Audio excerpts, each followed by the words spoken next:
Hello, welcome to Beyond the Filter. I am your host, Liz Ryerson, and I'm here with artist, programmer, game designer, designer of weird interactive art software, Andi Mcclure. Hi, Andy.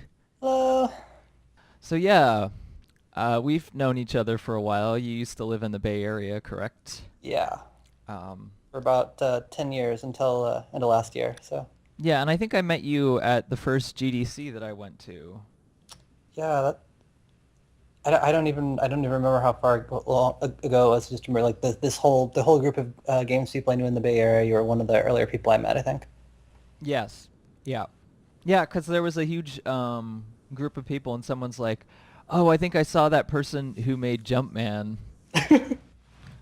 So let's talk about Jumpman actually, Sure. since that was one of your first projects. Yeah. So what is Jumpman? Okay. Jumpman was the first video game I ever finished. I'm using that wording carefully because if I say ever finished, then that means that none of the HyperCard projects I made when I was 10 have to count. But it was kind of interesting because I'd played like a couple of indie games at that point. Like this is when indie games meant like TIG Source, and there were like four of them, and I had no connection with that community. I I, I didn't have any connection until I released Jumpman. I had just sat down and started making a game. I'd had like these two things that had happened to me. I'd made before I made games, I made mostly like music software and stuff. I spent like a long time like making music. None of that is, I don't think, really even on the internet anymore. I keep meaning to put some of it on SoundCloud, but I made little bits of music production software, and then I'd make music with it. Mm. At one point, I started making a kind of like a sort of a drum machine that used a Wii remote as the input device, and it was going pretty well. I was like, maybe I should just make a video game with this. So I started making a video game with the intent of hooking it up to the Wii on the PC and then maybe trying to put it on the Wii. But then I never actually got around to doing the Wii remote integration. So I just wound up making a video game. So I spent like a full year, like just all my spare time on Jumpman. It's still my largest project.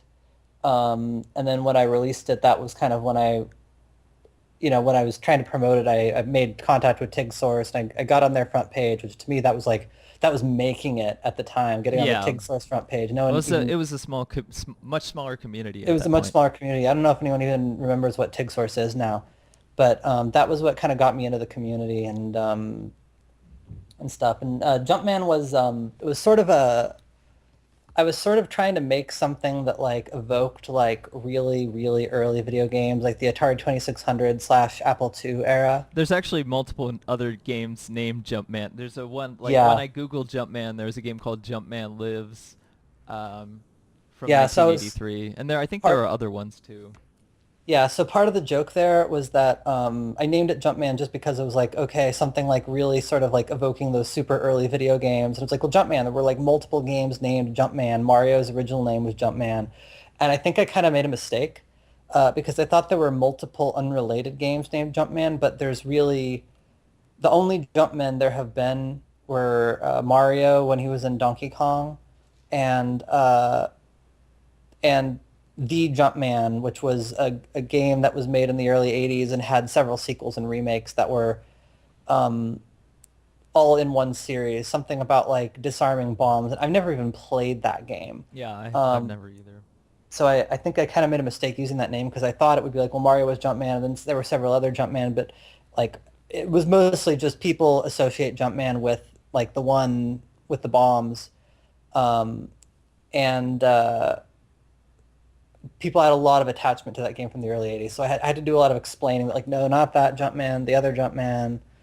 Um, and it was like 2 days after I released it, I was like, hey, I could have named it Player One and kind of gotten the same, kind of the same feel of like something like just sort of like very, generic video game in its purest form, sort of. Yeah, I think it's funny. Well, I just Googled it now to find your website, and I actually had to type in your name to actually find the correct game. even though this game was pretty popular at the time. Yeah, it was one of those. I think I when I got started, like indie games was sort of this thing where there was like it felt like there was like a canon, right? Like Yeah, something would come out and everyone would remember it for years and years and years. and that's And not true at all that's now. not true at all anymore. So People like people it's d- forget a lot of those indie games that came out around that time. Like we're yeah, talking about between probably about 2007 and 2011, yeah, 2011 around maybe. then. Around then, like the first few years I was involved in indie games, like, it's like in indie game communities, it's sort of like people are sort of just known by what they made, sort of. So like someone introduces themselves and they give their name and you're like, oh, hello, and you have no idea who that person is, and you're kind of holding back the question. So, what do you do? Which is code for tell me the name of the project of yours that I might have actually heard of. But yeah, for the first 2 or 3 years, for the first 2 years, I was involved in indie games. Like I was just sort of the person who made Jumpman, and I'd run into people and they'd have heard of it. And now no one has heard of it almost. Like very occasionally, I'll run into someone who remembers this game. I'm much more likely to have run into someone who's played Great Artist at this point. Yeah. But Well, I'm still really proud of that original game, and I'm kind of, I don't know, it was one of only like two things I've ever sold, but I sold it on the iPhone, and I I know remember it's kind of funny. Like at one point, this was such a huge thing, and now it's like no one's heard of it. And the iPhone version, you can't get it anymore because they stopped paying Apple their yearly ransom, and it's just sort of like gone now. The whole thing's disappeared. I remember you saying that the iPhone port was kind of a disaster and it took forever to do. I don't know if it was a disaster or not. It didn't turn out the way I'd hoped it. It didn't make, it actually did sell some, but not a lot compared to, if you take into account I spent an entire year on Jumpman and then an entire year porting it to the iPhone. And I put a lot of work into the iPhone port. It was an almost total rewrite. And I had like a full level editor with like touch controls and all that. And like this built-in online thing where you could like upload and download the levels other people had made. And I did all that from scratch. This was like before there was really like good infrastructure for all that. This was actually very early in the kind of the game's life cycle of the iPhone, like before free to play or anything. Hmm. But it didn't like I think I'd made the first Jumpman, and that actually blew up. It went like viral, and like the video got everywhere, and we wound up on Andrew Sullivan's blog for some Who's reason. Andrew Sullivan? Oh God, he's like this like political pundit. Oh, weird. He got like really huge for like being like the gay conservative, and he writes all of these pieces where he's talking about how interesting and exceptional he is because I'm gay, but I'm also conservative. And he's I don't know, he thinks his own story is very interesting. But he wound up linking my game, and I'm like, oh well, that's kind of random. But That's super so I think random. I thought like all I had to do was just sort of make something super cool for the iPhone, and the same thing would happen, and it didn't happen. And like there were I'm kind of happy with how it turned out, but it was also sort of it was sort of like it was gesture based, sort of like it's sort of difficult to make control schemes for the iPhone, which is I think why eventually the iPhone kind of settled on like most of the kind of arcadey games are sort of like almost like one touch, right? Like Hmm. everything's Cannibal clones. Um, they made a Sonic game. It was a Cannibal clone. Cannibalt's the game where you're running.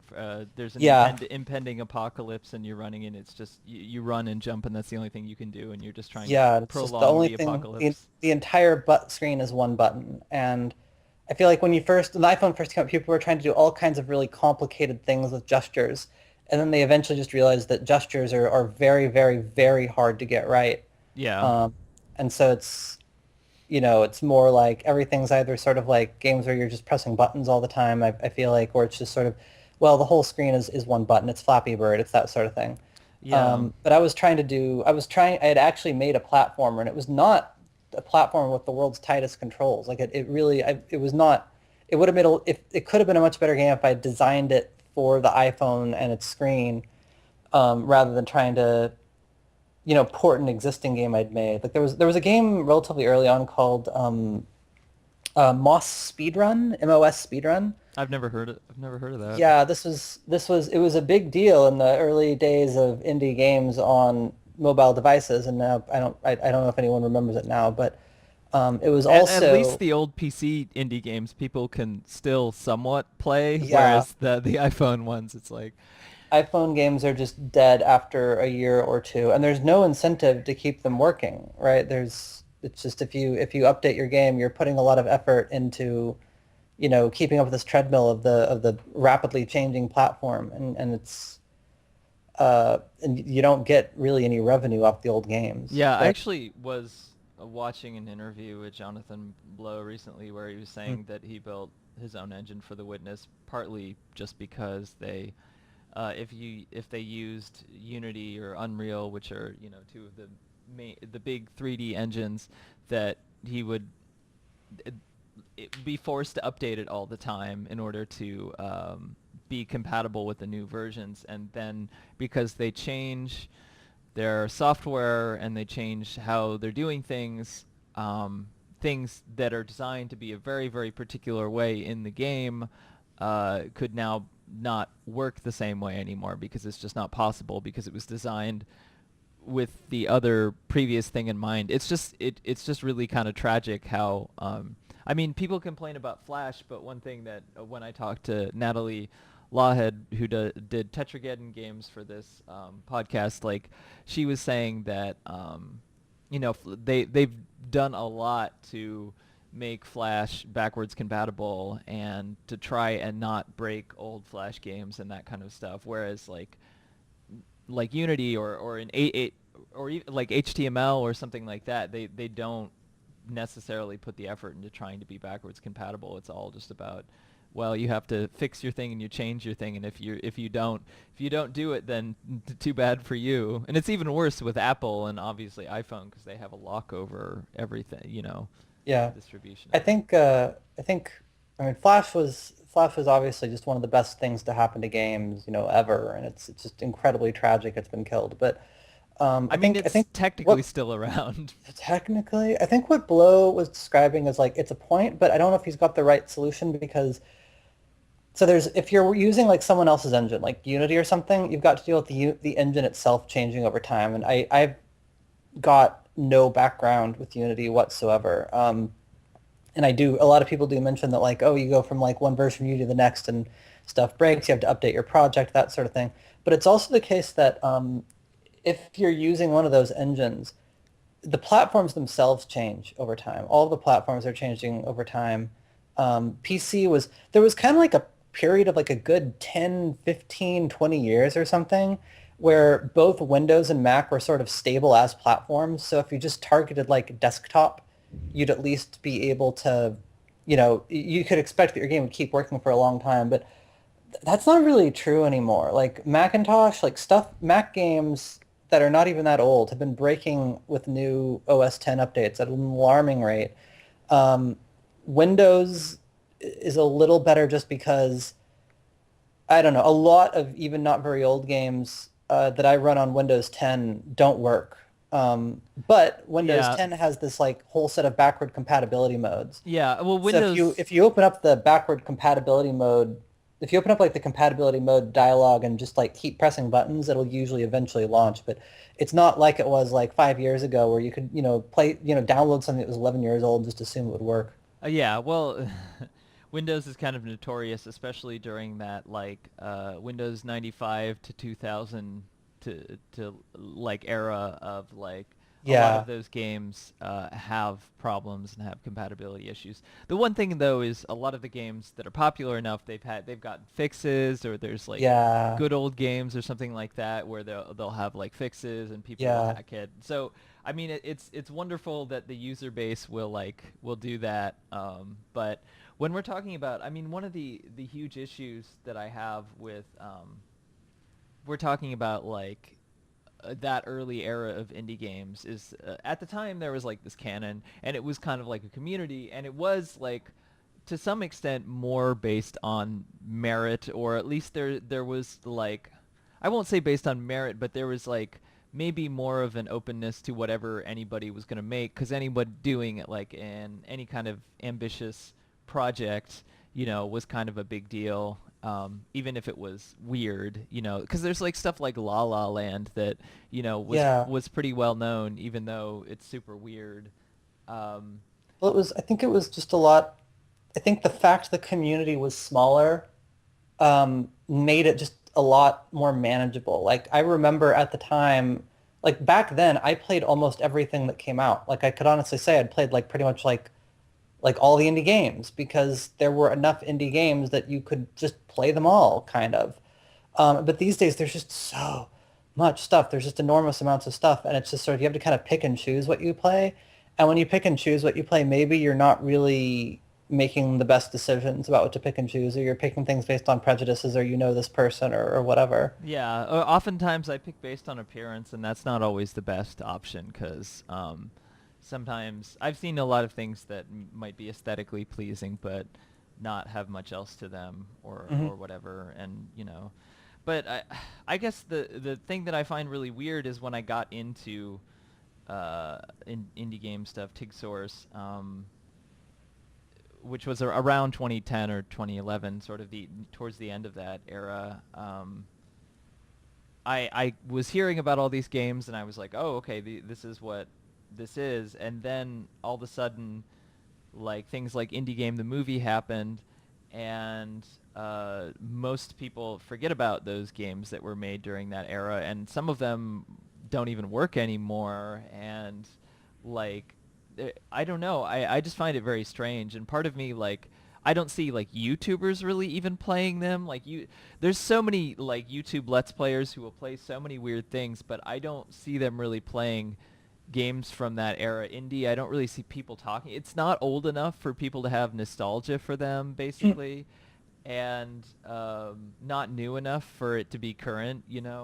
And that's Maybe if we wait another 5 years, we'll have people streaming all these great games they played in their childhood or something, yeah. I mean, I had and we'll thought be of have people dragging out La La Land or something. Yeah, I mean, I had thought of like doing some videos or at least trying to, play through some of those old games just to see, just because it's like, it's weird that there's this community and I just feel like even if some of that stuff, a lot of those communities are really toxic. Like I see it, like the whole forum culture, like they're very, a lot of people are mean and nasty on those forums and troll each other, and there's like a lot of like just like toxicity and a lot of people trying to one up each other and be right about everything, and like that I mean that and that's like I realize looking back, like sometimes I look at older forums or that might be still around, and I see that and I realize like, okay, I don't miss that at all from that era. But on the other hand, like, I don't know, I just have this really weird feeling about TIG Source that there were some members of that community that basically cashed out and are indie game celebrities now, and then there are a bunch of other people who just kind of are there and still making games, but suddenly one group is seen as much more important than the other one because they made a lot of money, and it just seems very weird to me that so much emphasis is put on money, like Well, above so anything I think else. in this case, money is a proxy for reach, right? Like the people who were on TIG Source and now are like millionaires or something, they don't they're not noteworthy. Like they didn't become noteworthy because they were big on TIG Source. They became noteworthy because they got on Steam or because their thing just sort of went viral. Like nobody remembers now that Minecraft started as a TIG Source thread. Yeah. That started, I think in the first post he was talking about, yeah, it's an Infiniminer. Like it was originally just this TIG sort thread, and everyone understood at the time that it was a clone of Infiniminer with some additional features. I don't remember if he was upfront about that or not, but nobody thinks of. I think most people have heard of like say Super Meat Boy. They don't think of it as like having come out of this milieu, however you pronounce that. They're like, oh, that's that game that was on Steam. Like most of the people who cashed out, they cashed out through Steam. Yeah. And so it's they made a lot of money because people actually heard of them, and the people have heard of them now, for that same reason. Just the games were relatively famous. there was a lot of reach that came out of being on Steam in that era that just didn't come out of having been a big deal in these little kind of artsy circles that we met each other in. Yeah, I find it interesting, partly looking at Jumpman. Jumpman in a lot of ways, like, kind of embodies a lot of the tropes of like sort of puzzle platformer games Yeah, and like, it's very a product of 2008. and yet like in other ways, I feel like if you look at contemporary puzzle platformers and stuff, there are things in that game that are very strange in comparison, like the sort of infinitely wrapping world, or the fact that you're like the tone is like of Jumpman is a little more weird and less serious, like the fact that you can turn the level and cause chaos with the big balls that bounce around. Um, there's something like a little more playful, like it's almost like a toy or something that you're playing with. Um, rather and I feel like that's what's different to me about that and maybe some of the other games of that era, is that there's more of like a sensibility of, I don't know, maybe just experimentation. Like you could see um, the author's sensibility, even when they were doing maybe in some ways very traditional games, come out from that. And I feel like in this day and age, you often don't see that anymore because there's so much emphasis put on polishing things and trying to Right. sell. Yeah, I don't know. Jumpman's it's sort of trying to evoke this sort of early 1980s feel, but it's also got like all these kind of like weird elements to the visuals. I think it's still got a relatively unique kind of visual feel to it. I can't really come up with a lot of games that are good comparisons. Um, and I was trying to do something that was just sort of detached from time because like, well, it's based on something 20 years old. It'll probably be about as new feeling in 10 years as it is now. It's actually almost 10 years old. I made it in 2008. I released it in early 2009. But it was also the kind of the fact that at the time that I made this, like most of anyone who called themselves indie, most of them were making platformers, usually with sort of puzzle elements, which I've got, and usually with sort of this punishment feel, which I've got. Yeah. And so in those senses, it's sort of like Super Meat Boy it's is like that. But yeah, definitely embodies that in a lot of ways. yeah, but it's also, I don't know, there were a lot of weird things about it. I was not The reason everyone was making platformers back then was that everyone was using Game Maker. And if they weren't using Game Maker, they were using Flash, and there were a lot of sort of, there were a couple of different platforming engines for Flash back then. Yeah, so Um, Game Maker was the big Game Maker was the big game making program, which is still around, but not, it was super widely used at the time. I think yeah. because the free version was like fully functional or something at the time, I, right? I think there's just something really special about Game Maker. There's been a lot of programs like it, and people just seem to connect to it. And it's still, I mean, it's actually, it kind of went away for a while, but then it started getting some more active development. You can put Game Maker stuff on PS4 now. Oh, Like okay. Nuclear Throne is made with it. I think is Hyperlight Drifter made with it? Hyperlight Drifter might be made with it. Yeah, I think you're right. Yeah, I actually bought Game Maker because they had a sale. Like I think it was like a Yeah. humble bundle thing, and I've been An meaning to mess Undertale around was with it. actually a Game Maker game, which is not extremely obvious from playing it. But I think Undertale's been customized a bunch. But back in like 2007, like Game Maker was sort of everything made with it kind of had a little bit of similarity to it. Both because I think it was maybe a bit less flexible back then, but it wanted to be used to make a platform and a particular kind of platformer. Yeah. And there were like a set of scripts that were going around. So like one person would design like a script for like add a gun to your Game Maker game, and that script would get used in like a dozen games or something. Whereas Jumpman was sort of, I'm fundamentally a programmer. I'm not super. I don't really have training in conventional visual art, and I did all the stuff on Jumpman from scratch. And I think some of what makes Jumpman, if it feels a little bit unusual or surprising, I think a lot of that comes from the fact that it just doesn't it doesn't really. I used a physics engine, but it doesn't really share a lot in common. So there might be some kind of like weird things I do, like the way that I use space or the way that I move the camera, that just sort of feels a little odd just because there were a lot of platformers being made in that era, but none were really quite doing what I did because so much of what I was doing was just from scratch. Yeah. iJumpman was it was kind of funny the iPhone version. I was actually really really proud of what I came up with in terms of the gestures. I thought I'd come up with like a really really cool way of translating platformer mechanics to touch controls. Mm-hmm. Uh, but very few people got it. It was very hard for me. I struggled to communicate it to people, and I realized after I'd made it was that I'd been sort of like the whole year I was working on it was constantly playtesting it, and everyone who playtested it sort of got it. But then when I released it, people were trying to play it and they just couldn't figure it out. And I realized that everyone who had playtested it around me had seen me play it first. Yeah. Like they'd gotten a little demo from me.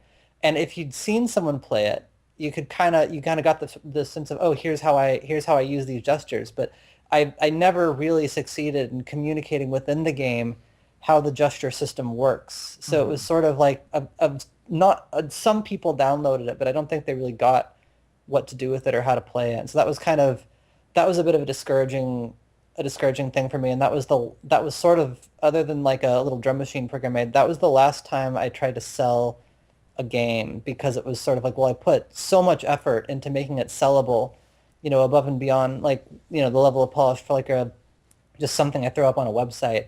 And I didn't really get like what I felt like was a return. I'm like, well, I should just be, if I'm doing this to have fun and I'm not going to make money, I should just concentrate on the stuff that I think, I have fun making. So after that, I remember you saying you were working on this project for like a year that ended up going nowhere, and it was like, Yeah. I started off making big projects that I would start on and work on it for until it was done and then finish it.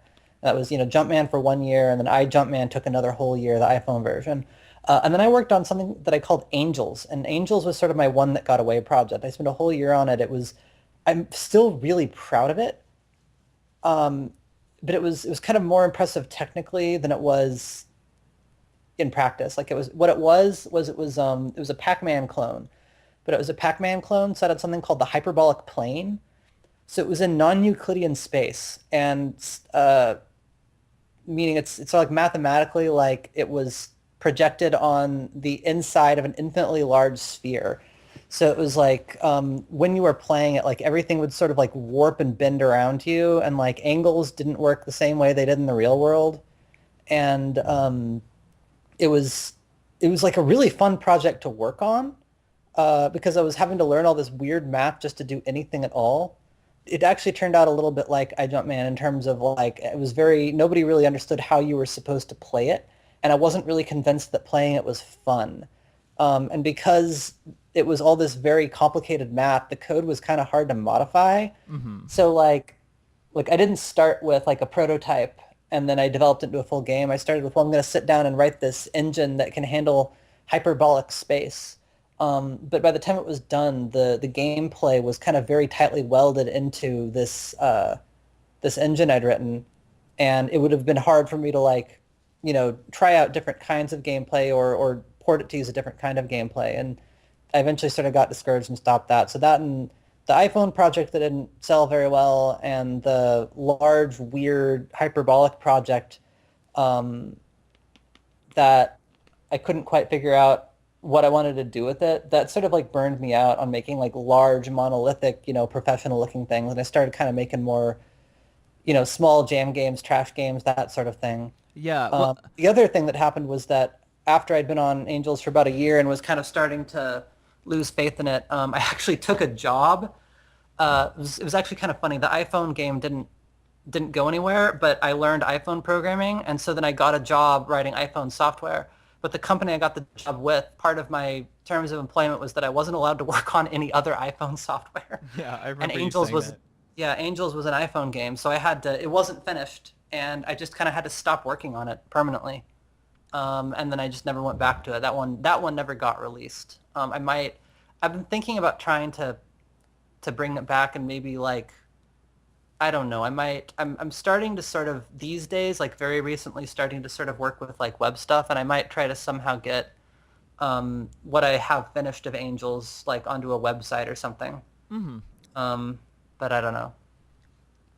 I think it's interesting though you're talking about the extremely complicated math because I feel like that goes into um, some of your other projects that you did afterwards Yeah, that were more sort of tools and like I think the interesting thing about like Jumpman and that is I feel like I see some of your aesthetic or whatever, which is like I feel like is one you play a lot with people's expectations. Like there's a lot of stuff that's just like a joke in things that you do, and right. I'm thinking of like that jam game you made called the Shadowland Prophecy that's just a title screen. I'm really proud of that one. um, and the other is like this like complicated math or like theoretical stuff that is put in this very sort of abstract shell, and I feel like it makes sense to me that you kind of have done more tools quote unquote and stuff like that afterwards. Yeah. Just because that feels like a I don't know. Do you want to talk about Great Artist and Icosa and maybe some of that other stuff Yeah. that Let me start with the that kind of first thing you said because you covered a couple different things. I'm really interested in systems. I'm really interested in like sort of mathematical systems or computational systems and like how they interact with themselves. And almost everything I've done has been about that. Like I'll usually a lot of my games and a lot of my sort of not quite games things will be sort of I just sat down and I implemented some sort of a system in code that had interesting interactions, and then I'm just trying to walk people through exploring that system. The system's what's interesting, not really so much whatever I made a lot of the time. And Jumpman is a lot like that. It's Jumpman specifically is even the first thing I made is it's all about sort of it has these sort of components and then they all interact with each other. There's not really there's a lot of different stuff happening at different levels, but they're all sort of like the results of the interactions between these basic things that I programmed in. It's basically like a physics toy with certain rules, and all the situations kind of come out of how those rules interact with each other. yeah, And it's funny because Jumpman is a lot more conventional than stuff that you did afterwards, yeah, but it still has that feeling in a lot of ways. and the next sort of I think when I started off, I had this idea that games are made of systems, and in a game the way you interact with the systems in the game are mechanics. So I think I started off thinking that like the way that if I was interested in systems or if I was interested in these things, and I like the two things I made immediately after Jumpman were Angels, the game that I never finished with all the hyperbolic stuff, and a game called The Snap, which was like an arena shooter with like working time travel. I'm still really, really proud of the code side of that one game. What do you mean by that? I mean, like it was a two-player shooter and you could like go into the past and shoot someone in the past and it would hurt them now. Or you could do things like Interesting. if someone picked up like a health pack, you could jump into the past and get the health pack before them and it would like unheal them in the present. Like it would undo the fact that the game kept track of every single thing that had happened in the entire course of the game and which events depended on which other events. And so if you undid an event, it would undo all of its consequences into the future. You could like heal someone by going into the past and blocking bullets that would have hurt them. That's really Um, interesting. I feel and like I it feel like was that's an idea that like might come out into, a year or two someone might make that game. Yeah, well, the game worked. The problem was it wasn't fun. So it Mm. was. I think early on I had this idea that the only way that I could, let someone explore a system was to kind of like create a game that, like a conventional video game with like goals and a plot and things like that, and then sort of weave whatever the system was into the game as quote mechanics unquote. And this led to some games that like have some still the most impressive code wise games I've written. These really early things I made, referring to Angels and the Snap, but they weren't fun games at all really. And I couldn't quite get the systems to make sense as game mechanics. The like the time travel in the Snap. When you were playing the game, you didn't really experience it as like, oh my God, I'm changing time, which was what I'd hoped. You experience it as like, well, there's like a lot of stuff happening on screen because you'd have like all of your bullets and then all of your past bullets and then they'd all just be sort of like flying around and you just experience it as sort of like bullet hell, but there didn't seem to be anything really deeper going on. And I was sort of I was sort of struggling with how to take like these weird complicated systems like this time travel engine I'd written, and turn it into something that worked in a video game and supported a video game and did all these ludic things. And the way I eventually got out of that was I just sort of started being less of a video game. Like instead of going like, well, it has. I was kind of wedded to a lot of like the conventional ideas of video games, and that worked really well in Jumpman because the systems in that were just physics, and physics translate well into a game, but something kind of more abstract like non-Euclidean space or time travel or something, or at least those things are abstract the way I implemented them. It didn't work so well. So I started making these things that were just sort of more like toys. So I'd make these complicated mechanisms or these complicated systems, and then I just let people play with them. I think oh, by the way, I should probably mention, if you want to download any of my stuff, go to runhello.com. Yeah. That's where I've got all of my games. You can play the game that I guess I technically made 2 games with you. Yeah, I've got 2 games on there that I made with Liz. Or there were a couple of games that there's a game which was this very, very silly kind of almost parody of a first-person shooter called 7DRL, which is short for 7-day roguelike.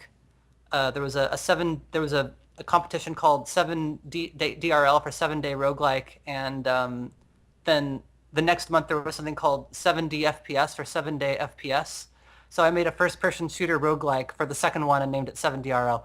But Liz made the music for that. And that was, I think, the first time we worked together. And then we later made a full game for Ludum Dare called Responsibilities.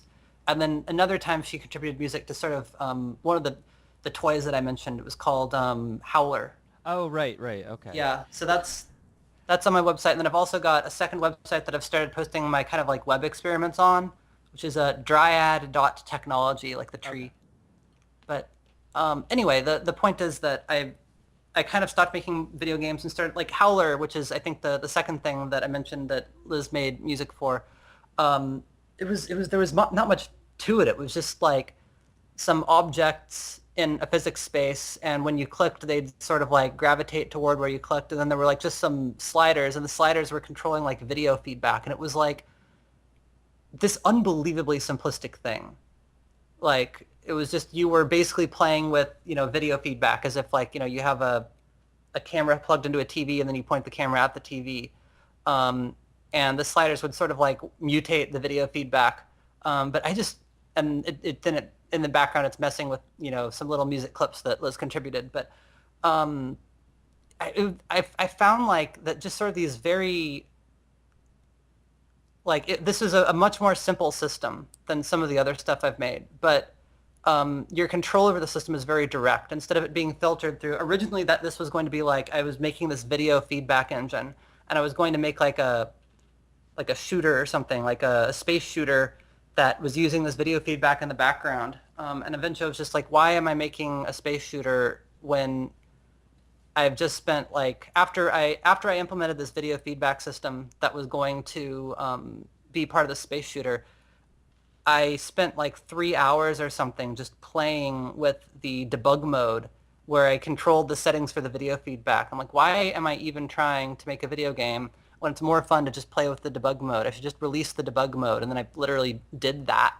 So I've got, I started making a lot of these. There was I released a package called Sweet Nothings, which was just sort of a collection of some of these more toy-like games where it's just sort of, I make some sort of a weird mechanism, or I make like a generator for cellular autonoma, and then you kind of interact them in this very direct way. Like your controls are sort of just like moving the parameters of the system, and then you get to watch how it changes. And most of these, there was no game to it. There was no plot or no goals. It was all very undirected. It was just sort of, here's something, just have fun with it, mess around with it. I just want to interject. I really like Sweet Nothings and that stuff because I feel like that's kind of when you found your own creative voice. I feel really satisfied with everything from that era in a way that I wasn't satisfied with the stuff I'd been making before. It's just interesting because it's like interactive software. Like you can interact with it. It's sort of like a tool. Some of them more than others. But it's also like art. It's like a tool that's a piece of art, and that's something that I haven't seen very much. Like I feel like we have in this era, things are so delineated. Like either you're making a game, and if you're in the game community like you were, there's so much pressure to like push everything that you're doing towards the sort of game thing, or you're making a tool, and if you're making a tool, you need to make it in the way that like it's usable for a maximum number of people, and it has all these robust features and all that kind of stuff. Or you're doing like, you know, experimental video, like a light show for somebody if you want to do like, some kind of experimental video stuff. But like doing something that kind of combines those in a way, I've just never seen them quite combined in the way, with that sort of sensibility in the way that you have in those works. Yeah, I think that was an interesting period. I'm not sure if I'm ever going to really be able to get back to what I was doing then, but it was sort of, so I think that so after I made the Sweet Nothings games, I started like, a lot of the Sweet Nothings programs were almost sort of art tools. Like I found I was spending lots of time in like Howler or some of the similar programs, like setting up weird looking images by, sort of bumping the parameters and moving things into place. And then Howler and one of the games from Sweet Nothings called Sunsets both had screenshot buttons. And I found I was using the screenshot buttons more and more. And eventually I was realizing, well, if I don't know, they were starting to feel a little bit like art programs, and I was like, well, maybe I could just make art programs. I made, one of the other things I did make for the iPhone was sort of like this drum machine program. So it's like, well, the drum machine was fun, I should make some art programs. So I made a couple of these sort of things that were, Liz has mentioned tools. They were literally tools. I made something called Become a Great Artist in Just 10 Seconds with Michael Brough, who is just an absolutely amazing artist. Yeah. And both of you together was a really great combination. But it was sort of funny because I had been at that point making a lot of things that were sort of borderline art programs. And I was all gung-ho to make something that was a game because Michael is very, very good at, kind of system design for games, game design with capital letters. So I was excited about that. And we had this idea that the game we were going to make for Ludum Dare, Great Arts was made for Ludum Dare. The entire thing was made in 96 hours. And Which is kind of remarkable if probably if the most you understand like what that program has done afterwards. But I'll talk about it later. It's probably the most probably the most significant thing I've made, and it was made in 96 hours. But it was also kind of like, I don't know. So we had this idea. We'd agreed that we were going to collaborate on a Ludum Dare. And which by the way, if people, I don't know if people listening to your podcast have already got the Weird Indie Games Literacy. Ludum Dare has a 48-hour version where all the teams had to be one person, and then a 72-hour version that has some looser rules. Among them, you're allowed to collaborate with people. So we started off. We had this agreement, me and Michael, that we were going to make a game for a Ludum Dare. And we'd do the 96-hour version, which we did, and then we released an update 24 hours later that fixed some bugs and added a couple things. But we had this idea before we started that whatever it was we made was going to involve procedurally generated graphics, because both he and I had done a lot of stuff with procedurally generated graphics and art. And I had this idea that it should be like a game which is using procedural graphics techniques like as verbs. So we spent the first evening just making Procogen stuff, making little like mutators for images. And at the end of the evening, Michael's like, why is this just not the game? Like Michael's like, let's not make a game. We're making an art program basically. We're making all these little visual art verbs. We should just, we should just run with that. We should just make it an art program on purpose. And so it was kind of funny because before, at the time, Michael was making these extremely, extremely systemic, extremely mechanical video games. And that's definitely what Michael's known for. Like a Yeah, lot of and a lot of I was video making- game formalist people really like his designs. Yeah. I mean, he's very, very good at it. Yes, he's excellent at it. But, and then I was making these sort of more things that were like more art program-like, and then Michael talked us into like, just make an art program. And that was the first time that I'd actually made something that was just a pure art program. So we made this this thing called Become a Great Artist in Just 10 Seconds. I remember when you messaged me and you're like, should I call this Glitch Picks or Become a Great Artist? And I was like, Yeah, definitely Become a Great Artist. yeah, it was, Glitch Picks just seemed like too good a name. The name we went with was great, especially because a lot of people have wound up just referring to it as Great Artist. I always type it out in capital letters, but it's kind of fun to have like the thing you're known for be known as Great Artist. And anyway, Great art by great artist. something like that. But yeah, so if you haven't played this game, which you might as well because it's free, it's basically an unhelpful art program. It's sort of, I don't know, I think I've described it as either an art program pretending to be a game or a game pretending to be an art program, but it's sort of packaged like a game. It starts off and it presents itself like it's got goals. It gives you like 6 missions, and in each one you're supposed to draw something. So it's got a sketchpad mode where you're just drawing the art, and then it's got this mode where it's grading you on, here, draw some flowers, draw this picture of a person. And if you actually try to use the art tools are completely impossible to do anything with on purpose. They like, one cycles all the colors on screen very rapidly. One sort of smears the screen to the right. One sort of like, floods weird little squares around. There's something sort of like a paintbrush, but it's hidden. We don't want it to be very obvious to you how to use it. And you cannot draw anything on purpose with this. You cannot draw a flower. You can't draw a person's head. It doesn't work that way. What you can do is you can draw like weird abstract art. And that's really the point. The point is the sketchpad mode. That's what you're supposed to be using. But the game sort of lays itself out with this sort of challenge mode just as sort of a kind of misdirection. It's all about just trying to get you to engage enough with the game to get it, which is there pretty much just to trick you into engaging with the game. Or at least this is how I look at it. I'm not sure if this is how Michael looks at it, but I look at it as there's any number of people who, if you tell them just play around with this art program, they might not do it. But if you try to be like, oh, here's a game, see if you can use these tools to reproduce a flower, they might actually try to do that. And then by the time that they realize that you can't actually do it and we're just sort of playing a practical joke on them, by that point, they've figured out the tools enough that they're actually having fun with it, and then they'll just keep running with it. It's really interesting, like how much depth there wound up being in Great Artist as an art program. Yeah. Because there's a set of people who have gotten really good with it, and every single person who's gotten really good with it has this completely different style. Mm-hmm. And so it's sort of, it works at these kind of 2 levels. I think when people first start using it, they're just mashing buttons, and then it's like it's fun to mash buttons.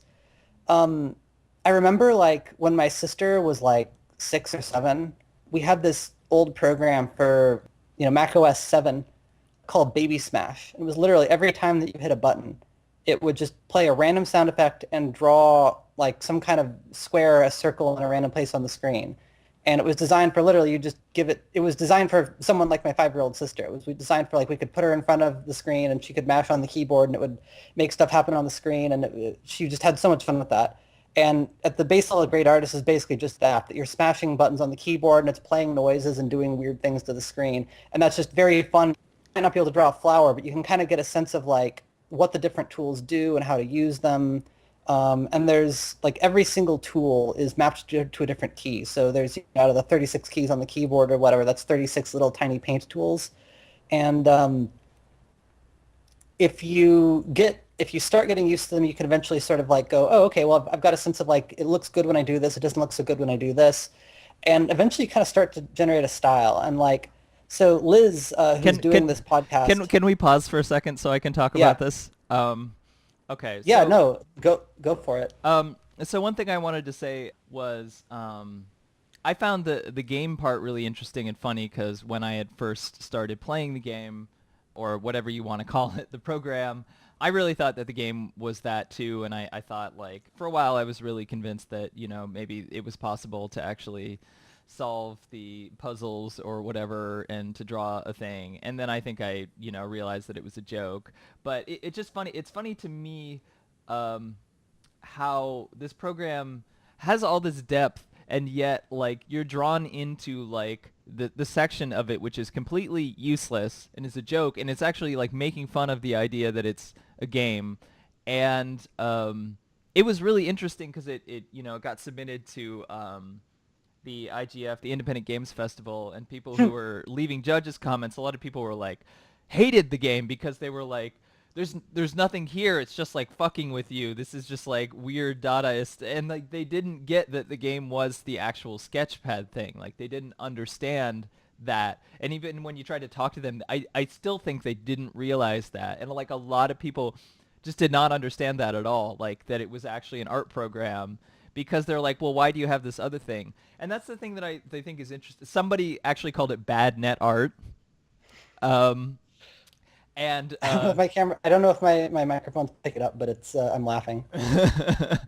um, and because there's this idea, I think, as far as design goes, in like elegance in design, like things need to be clear. It needs to be apparent what they're doing, and the users need to know what they're getting into when they open the program, so that there isn't all this mystery there. And this program operates in the exact opposite way. In it's totally mysterious what it's actually supposed to do. It seems like it might just be like this like Dadaist joke, or it's just like poorly programmed or something like that. But then when you actually like play with it, you realize there's all this other stuff in there. So I like after I played with it a little bit, I think I forgot about it for like a month or two, and then I looked back at it just because the thing that struck me about it was in some of your other games there were like a few inputs where you could change the sounds or the visuals. In this game, there were like what you said, 26, even more than that, I think, though. It's. I haven't counted, but almost every single key on the keyboard has some use. Yeah, because Even like ones like most people don't even notice that like you can use the F keys, for example. yeah, But the number almost every keys. button does something. Yeah, I didn't even know about the F keys until later. You told me about them, but and like the number keys, and you have to figure out what each of the keys do. But once you do, I don't know if I was just experimenting with it just to like just for fun or just because I was bored, or I don't know. It's just something like I turned off the audio for the program and would like listen to my own music and just like mess around and hit keys and stuff, just to have like something to post because I'm not like the most conventionally skilled artist.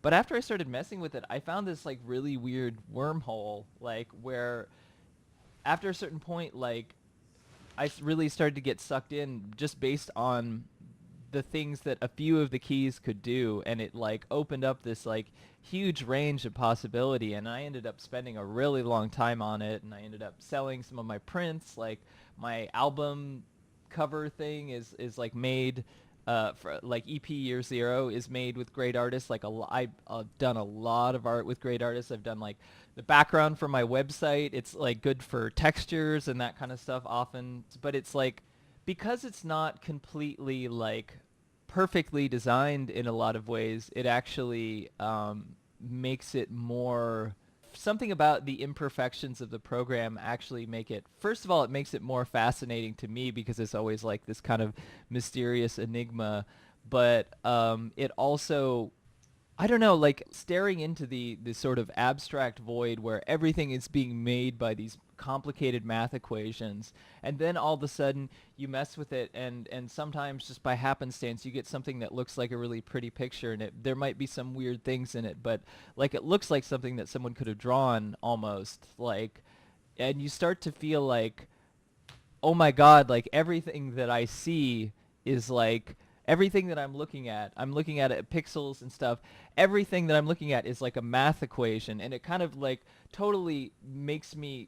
I feel like I started to see the world differently after I like messed with it after a certain point, because people would always ask like, are there like source images here, or are you like, is there like, are you modifying, are you because like glitch art, it's not even really glitch art. This game is not really glitch art, because the thing with glitch art is you take something and then you modify it, or it gets corrupted by a program and it gets broken apart. This isn't a corruption really. It's designed a certain way, and it's not really, I mean, it does start off with like an existing image, but that image is like generated, and you can very easily wipe it off of the screen if you know how to do that. So all these like images are being made in a void, and that's what's kind of like fascinating to me, like that you stare into the abyss like long enough, and all these like shapes and weird sounds and things that like that you would have never thought, like that you would have never ever anticipated start coming through, and it really like kind of like I don't it's weird to like talk about it this way, but it kind of expanded my consciousness in a way. Like I don't know, like, and maybe this is just, I don't know if the program would have like had its like reputation if I hadn't messed with it more, or me and like one other person, maybe like Ian Snyder or the great artist spot, like hadn't messed with it a little more. But it's just, it's really bizarre to me. Like, it made me aware how much possibility is there in very simple things with interactions, and like there's no way that you would know that like the J key and the I key and the M key would all go together well, and that like, or like using the darkening brush would like create these weird sort of impressions and detail that you can't see before, or like a lot of other sort of interactions. There's no way that you or Michael could have known that, and yet it's something that like emerges. And it's funny because I see people in the game design realm talking about emergence, and like we want emergent gameplay, but almost all the time, like most games that have emergent gameplay just don't really particularly engage me that much in the end. But this is like truly emergent, like it's art that is just coming out of a void, and I guess that's what I find like totally fascinating about it. Yeah, there was a lot there. Let me kind of work backward through that. So first off, out of the people who've used Great Artist, Liz is probably one of the foremost. She was using like she had this Tumblr up where she was posting new Great Artist based images like for a good year Mm. after it came out, maybe more than that. And they were all like, me and Michael were looking at these images and going like, I don't even know where she got these from. Like Liz basically was using the tools in like some way that like we weren't even, just the way that she combined them kind of turned them into something completely new. And like me and Michael were not even sure, like 6 months in, like we weren't really sure how Liz was doing it. And then 2 months after that, she was making images that looked nothing like the ones from 2 months before. And we still couldn't figure out how she did it. I finally, after like a year, got to actually watch her do it. Now I think I sort of get what her technique is, but yeah, Great Artist, when we first released it, I was actually kind of starting to gradually drift away from making games at all at that point. It was kind of funny. It was one of the last things I released before I kind of entered a dry spell. And I think me and Michael didn't really understand the importance of what we'd made for a couple of months. Like we won some category in Ludum Dare. It was the best I'd ever done in Ludum Dare. But so that was cool. But it was about like 2 or 3 months after it came out, we started realizing that there were like people using it. There were actually like a decent number of people using it. People were building things on top of it, like Liz with her Tumblr, or the great art she mentioned. Someone named Anthony somebody. I forget his name. Okay, Anthony somebody from the internet um, took Become a Great Artist and wired it up to a Twitter bot. And so like twice a day, this Twitter bot connects to the internet Anthony and Prestia.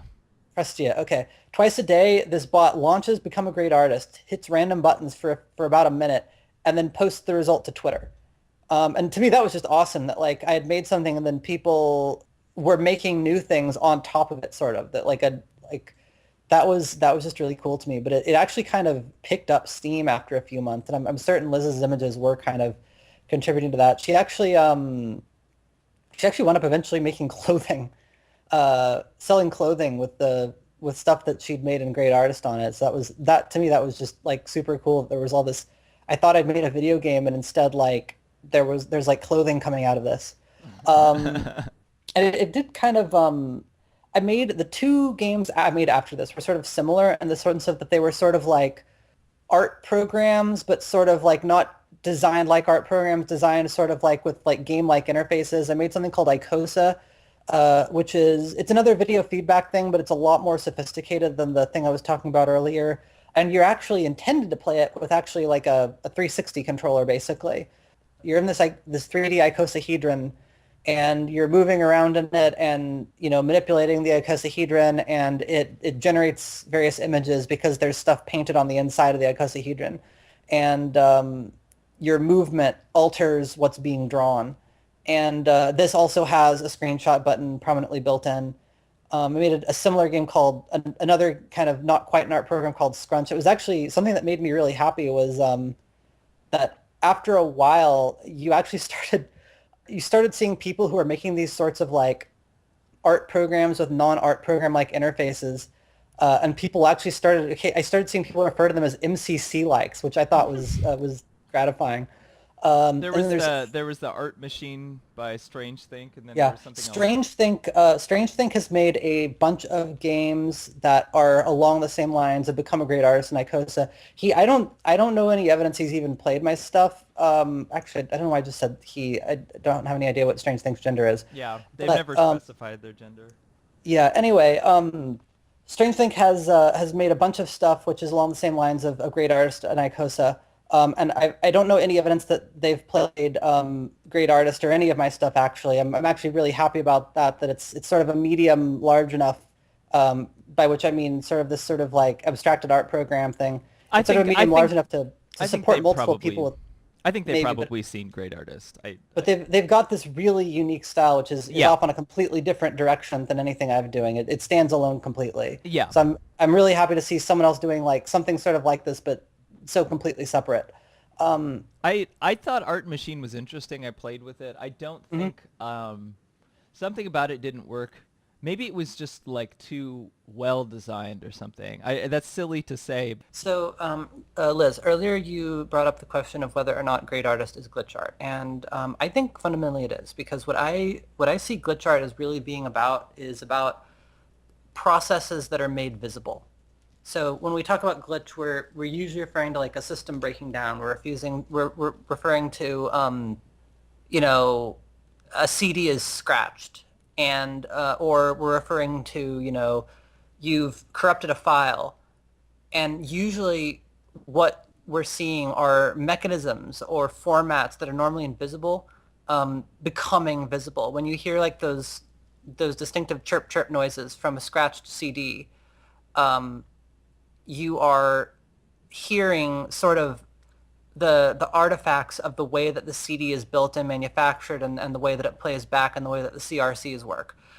If you have a video file that gets corrupted and you see these weird like chunky smeary things appearing everywhere, what you're seeing are like the invisible algorithms of the file format, of the video compression format, that are supposed to just faithfully reproduce an image, and instead suddenly becoming visible unto themselves. Most glitch is about a medium or a process suddenly making its innards visible to you. And so I think that glitch, the glitch feeling comes out a lot, even if you take away the element of unintentionality, just out of having a mechanism or a process which makes itself very plain and very visible. Or And the great art, fact that it's not a file that's being corrupted intentionally, like some glitch art too. I guess is because that's the way that I was seeing it. Like because Mhm. it was designed as Yeah, part of the program. I think that's a totally sensible way to look at glitch. Um, but to me, there is sort of that sort of family resemblance in the fact that what you're doing is you're applying processes, and everything you see is the output of those processes and sort of the byproducts of those processes. And you do start with the opening image, but those themselves, they disappear pretty quickly. They're just there to have some, to get some entropy into the system. Um, but ultimately what you're seeing is just these sort of repeated actions, these processes just sort of piling up on each other over and over and interacting in different ways. And Icosa is much the same. Icosa is a little bit more literally glitch art, um, because it's literally generating things out of this video feedback process. But moving back even further than that, so I think in game design, I think what's really important to me, the most important thing, maybe the only important thing, is sort of the effect that you're having on the player. Um, what sort of impact you're having on them, and what you're sort of inspiring them to do, the sort of the mental state you're inspiring in them. And I think that insofar as there's any design and great artist at all, and again, I don't know if I can talk to the mindset of Michael Brough. He might have his own feelings, but this is how I see it. Um, to the extent there's any design in Great Artist, the design is really all about making the player feel comfortable with playing. That's the effect that we're trying to have on them. We're trying to kind of engineer a mind state in them where they feel comfortable just playing and messing around, and they don't feel ashamed for just creating and throwing paint at things. And I think this is kind of actually important. That's that it's not really a trivial thing to engineer. When we started showing Great Artist, we have a slightly different version. It cuts out the title screen.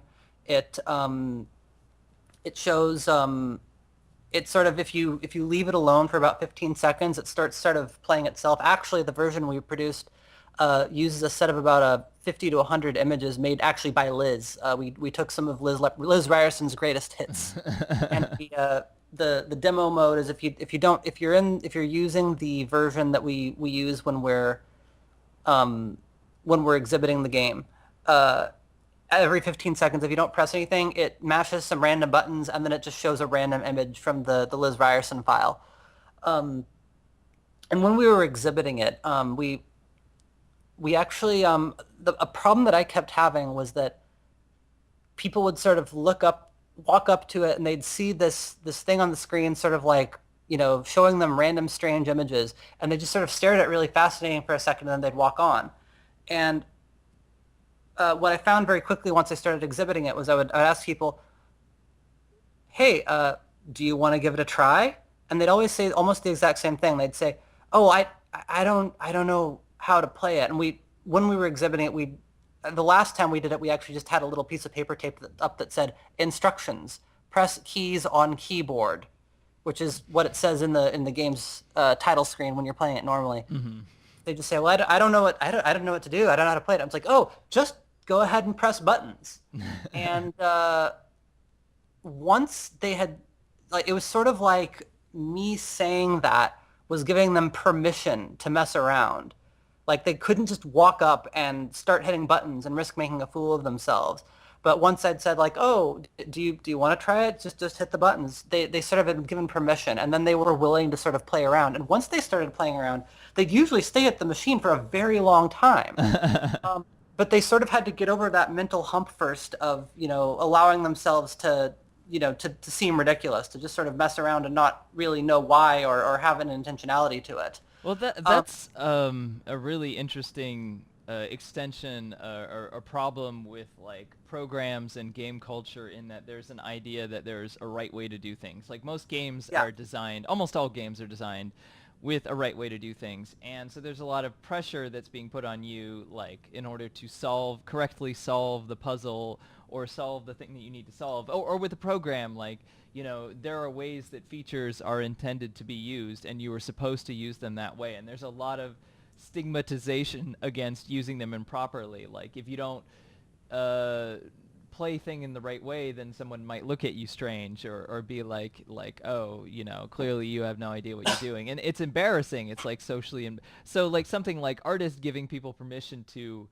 kind of fuck up, because that's the whole game. Like you have to fuck up everything in order to figure out anything. It's a totally different way of thinking about it. I think that might be why so many people have issues with it. Couldn't. Right. Well, but it's also the case that the game itself is about, the design is about trying to get you to get over those. Excuse me. Yeah. Sorry, I was coughing. The game itself is about trying to get you to get over those hang-ups. So art itself, there's kind of like, I don't know. I think like you, Liz, when you started using it, I remember like when you first started getting into it, like a few months after it had come out. You were saying something about how like you were having a lot of trouble making music at the time because you sort of felt this sort of real fear of failure. That you were saying something along the lines. I'm still having those problems. I see, but you were saying something about how like your main art, the music mostly, you were sort of like afraid to make something because what if it turns out badly? But then you felt really comfortable using Great Artist because in Great Artist there was not really any pressure to it. That it was almost, I don't know if it was what it was, but it felt like it was something sort of like because everything turns out badly in Great Artist, or because you kind of can't your musical process. I know because I've listened to like when I've listened to your works in progress while you were working on things before. You've got this really kind of perfectionist um, Yeah. approach to making music. You really iterate on stuff, and it seems to really bother you if something's like not completely perfect and finished. But something in great artist can't be finished. You don't have fine control. If you think, well, this would be better if it was a little bit more green, you can't do that. You've only got the verbs that are in the program. You can make amazing things with them, but you can't you can't just sort of go like, this is what I want it to look like and then do that. You kind of have to let the program lead. And I've seen the way you do Great Artist, and like when I do Great Artist, I use the undo button a lot. There's a button for those who haven't played it that lets you rewind by 5 or 10 seconds. So if you mess something up, you can go back. Liz never uses the undo key. I use it sometimes, but rarely. Very, very rarely. It's usually when Liz is just kind of always going forward in that program. And that's the thing that the program kind of encourages, right? It's like sort of don't worry too much if you mess it up. Don't worry about making it perfect. It can't be perfect. It's messed up to start with. And I think that there's really a lot of freedom, of this feeling of freedom that comes from that. It's almost kind of liberating in terms of you can't mess up. And a lot of what the game is doing is kind of encouraging you not to take it too seriously. The presentation is all kind of like weird and wacky. We had a problem where when we were finishing it, we were working at great speed. The pixel font that we were using in the on the title screen was just whatever came with the Lua package that I built it on top of, and it had a really bad anti-aliasing. The anti-aliasing was just really ugly, so I just ran a filter so that like the anti-aliased gray pixels turned into bright red, and now it just looks like all the text is weird and kind of messed up and like maybe slightly dripping blood or something. I don't know. But the game itself looks, there was the comment of bad net art that some anonymous critic leveled against it. It looks like bad net art, but the thing is, what you're doing in this program is you're making bad net art. And everything in the presentation of this program and the design of the program is trying to just convince you that that's okay, that it's okay to make bad net art, that you don't have to feel bad about making bad net art. You don't have to feel bad about playing around and just mashing buttons. You don't have to feel bad if what you came up with is just weird abstract art. The program is kind of like, we're not any better than you. And I think really if there's any kind of a message in the program, I started to feel after I've been out a while, like almost the kind of the message is that like you can just, you don't have to take things so seriously. You don't have to take art or games so seriously. You can just sort of mess around and get something good. Me and Michael can just sort of throw a bunch of generative art techniques we've got into a program, map them to random buttons, and you're having, as much or more fun with this as you are with a lot of stuff, which is like an intentionally designed game with really carefully tuned mechanics and all that. Yeah. It's sort of, and that's a kind of where it ties back into glitch art, that it's got this sort of like, mistakes are beautiful, everything is beautiful, chaos is beautiful. We can kind of just embrace nonsense, and it's fun. It's okay. You don't have to worry about it. Yeah, I remember you saying in reference to Jumpman when we had talked like a long time ago. You were saying that like level design to you is kind of a dark art, like you don't understand it. And I think maybe one of the reasons is that's a process that is so much about expectation, and there's so many levels of like communicating with the players, and there's a lot of iteration oftentimes, or like kind of perfectionism that goes into that process, that if you're programming a game or you're making a game is not particularly fun. Yeah. And that's the interesting thing about great artists and stuff, is that you can make this thing, and it's really interesting, and it doesn't have to be. So many people try to make games, in a short period of time, and where you're like walking around and you're moving stuff on a screen, and that's great, but like there's not much going on in there, and there like maybe aren't super deep mechanics or whatever. But if you're just doing this entirely abstract thing, then it's totally achievable within a short period of time, and you can actually produce stuff from it that's pretty interesting and worthwhile. And why should it have to be traversable in the way that a game is? Yeah.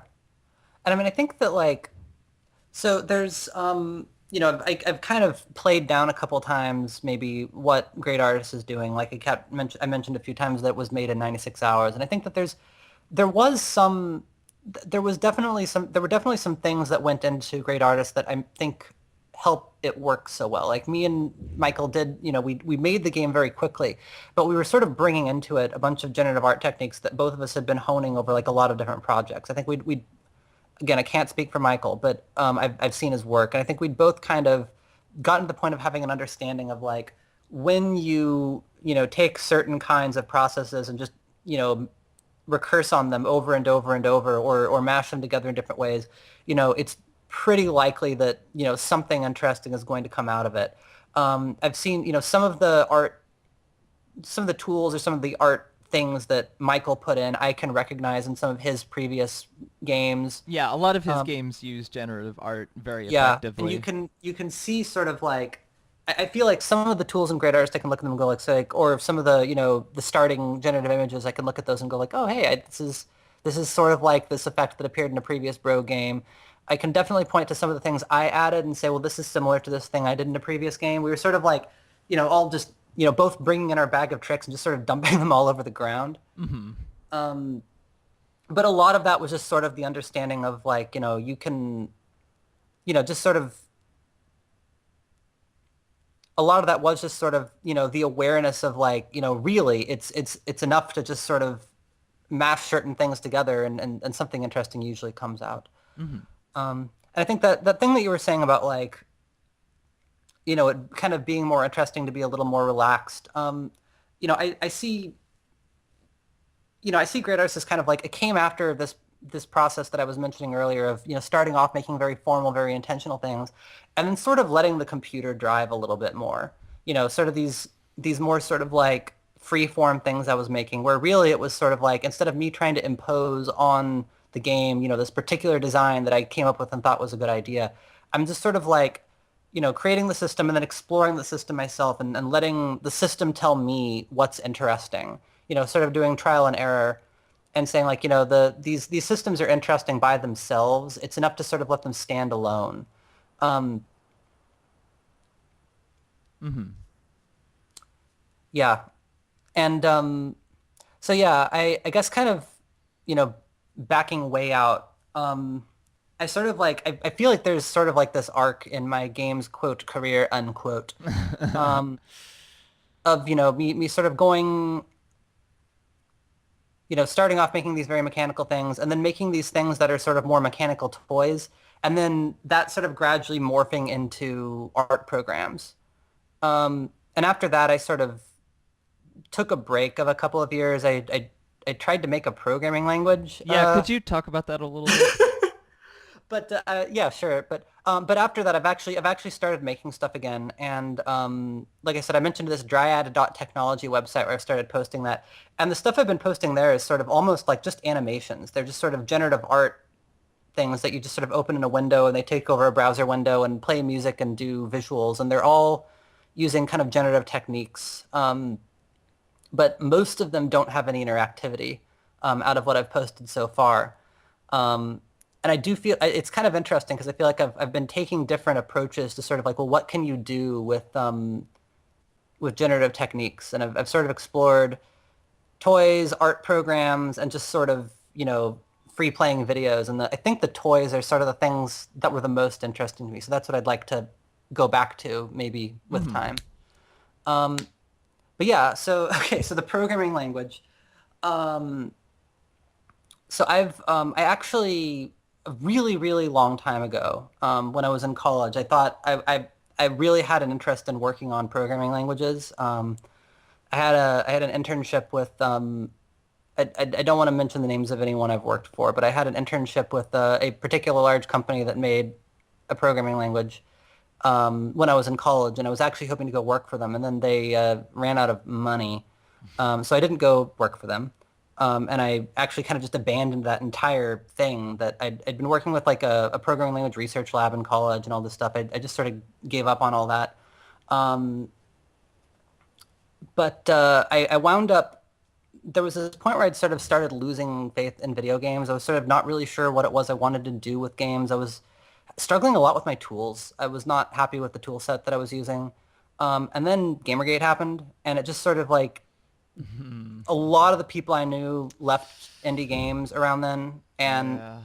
the community itself just felt not like a place I was welcome. It felt like a very hostile place, and it was just sort of clear, like, you can just be doing your own thing and not bothering anyone, and a bunch of people you've never heard of are going to come and destroy you and everyone that you know. And it's just sort of like, I could be doing anything else in the world and not have to worry about, just randomly being targeted by Nazi-linked hate groups. Yeah. And I'm not sure that turned out to be true because after I spent a couple of years in programming languages, there was an incident earlier this year where a white supremacist blogger was invited to talk at a programming conference that I had previously spoken at, and I signed a petition saying that having this white supremacist talk at this programming conference. He was talking about a programming language, but he had said a lot of very extreme things that made some people not feel very welcomed at this conference. So I signed this letter. Especially in a realm that has a lot of trouble with diversity. It is absolutely true. I mean, I was for a while saying that I left video games for programming language research, as my sort of hobby, because it was sort of less sexist, racist, etc. And then it just sort of proved me wrong. But yeah, I signed this petition saying it was a very, very mildly worded petition. I could have said stronger things, but we were saying this is not a good idea to invite this person to come and represent your conference. And I wound up getting targeted on some website that was set up by Vox Day. I don't know who that is. You ever heard of the sad puppies? Maybe I'm glad that I haven't heard of Okay.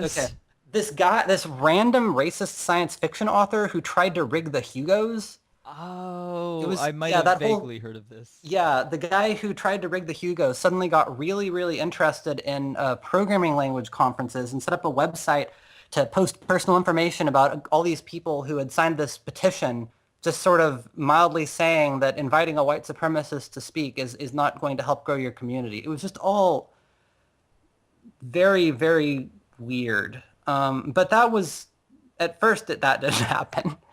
And there was this point about 2 years ago where I was just, video games felt hostile and I wasn't sure what I was doing in them. And I was like, I'm just going to do something I want to do. And I wound up making, I wound up just sort of sitting down and designing a programming language and making an interpreter for it. And I spent about a year on that. And I might not ever actually use it. The language was called Emily, which is sort of a pun because it's based on a language from the 70s called ML. Mm-hmm. So it's MLE if you get it. Which is not. It's actually. I'm kind of in a good company. There's a lot of programming languages recently have been sort of patterned on ML. Apple's Swift is kind of very in the ML family. What is ML's distinguishing feature? Tagged unions. I don't know if I can describe this in a good way for a podcast, but ML is sort of there's this paradigm of programming called functional programming, which has gotten somewhat fad-like recently, and functional programming kind of has this family tree that sort of has three waypoints on it. It started in the 50s with something called Lisp, which is this really minimalist language. It's got not really any syntax. It's almost all just like parentheses, and it removes a lot of sort of like, it's got a lot less syntax than something like C. It's just sort of got parentheses and functions, and all you do is call functions more or less. And there's no types or anything. Sometime around the 70s, this language was developed called ML, which later became SML, Standard ML of New Jersey, and then OCaml. And ML is sort of more, it looks a little bit more like a conventional programming language, but it's still a functional language it looks a little more like a conventional programming language. It's got types like a conventional programming language, but it brings a lot of things that this weird Lisp language from the 50s had. So that was kind of sort of a path forward for functional programming where they could, they could look a little bit more like a conventional language. Was there an application that this was like specifically really suited for? Lisp for a lot of its life was used for, of all things, artificial intelligence research. Interesting. There were these things called Lisp machines in the 80s, and a lot of them were that they were machines that, like, Lisp was kind of a little bit slower than a conventional programming language. You couldn't compile it for a long time. So in the 70s, 80s, a couple of companies started making these machines just to run Lisp really quickly. They had special hardware designed to run Lisp. And a lot of these were specifically marketed as machines for AI research targeted at universities. Like I think they had like there was something called like the connection machine. The names and the marketing were all kind of like around the idea of this is designed for AI research.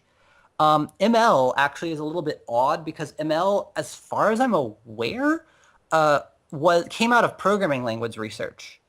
And actually, for a very, very long time, almost no one did almost anything with ML except write compilers for other programming languages.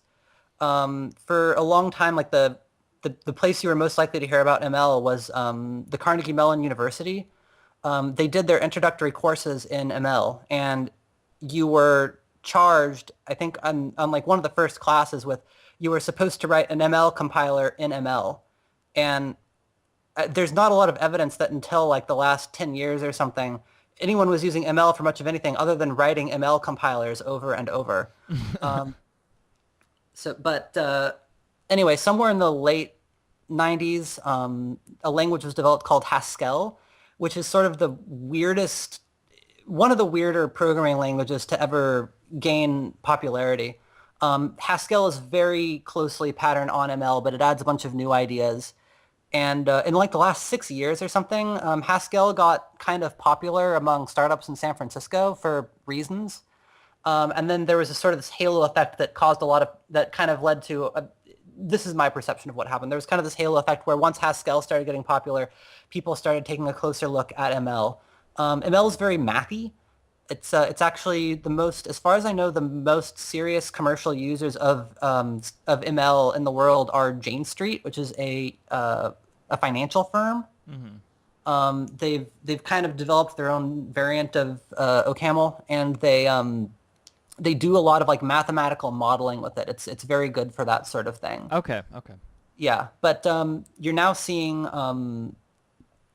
it is the case that like there's a lot of new programming languages that have started coming out in the last like 4 or 5 years, and a lot of them actually are either built using or were originally built using ML. Like Rust, Okay. I think started off writing in ML. Anyway, I patterned my thing on ML also. It's a functional language, and it's kind of fun because it's almost sort of like a gimmick language. The thing I made, it's got this one weird idea where there's literally nothing in it except functions. So like the number 3 is a function. I'm not sure if I can describe this well on a podcast nominally about video games, but No, it's not. It's actually more about like digital art and new media stuff. So all right. this is totally Well, relevant. so I made a language that sort of is I don't think I mean it's not I actually when I started making it I was originally intending to write video games with it. And I did get to the point I could do that. Toward the end of last year, I hooked it up to SDL, and I actually made a small endless runner game in it. And I was Cool. so happy that I did that. But the other thing is that when I first set it up, I just like hooked it up to SDL, and I made something that could, draw tiles, and I made just a simple thing that was just a scrolling background, and it ran at 1 frame per second. Because I had never made a programming language before, and I was making a interpreter, and my interpreter was designed for flexibility and to be easy to read the code, not for performance, and it was not Yeah. performant at all. And I sat down and I tried to improve the performance, and I eventually got to the point where I could run my simple endless runner game at 30 frames a second, and I was really, really proud of that. But it was a very simple endless runner game, and a lot of the graphics drawing was happening in C, and uh, I kind of looked at this and went like, okay, I did it. I sat down and I'm like, I in part did this because the programming languages I was using didn't have quite the properties I wanted. And like I said, I code, I'm a coder. My games are all made in code. A lot of the art in my games is generated. Code is sort of my medium. It's my paintbrush. Hmm. So if I don't have a programming language that works the way I want, I don't have a good paintbrush. So I was trying to make a better paintbrush. And I did it. I was able to make a programming language that I could make a game in. And I got to the end of it and I looked at this and I'm like, I'm not going to use this every day. Like I've got a working game. I'm really happy with it. It was fun to write my little working game, but this is so simplistic, and building up these tools to the point where it could be actually useful is I don't think it's going to happen. That's just, it's going to take all of my time. So at that point, I started looking at other stuff, and that led me toward making sort of the web stuff I'm making now. Yeah. But I might go back and pick the stuff up later. I learned a lot from doing it, just an enormous amount. Um, at the end, I started trying to learn to make a compiler, and I never finished that, but I learned a lot from that too. And I don't know. I might later on try to apply it to something.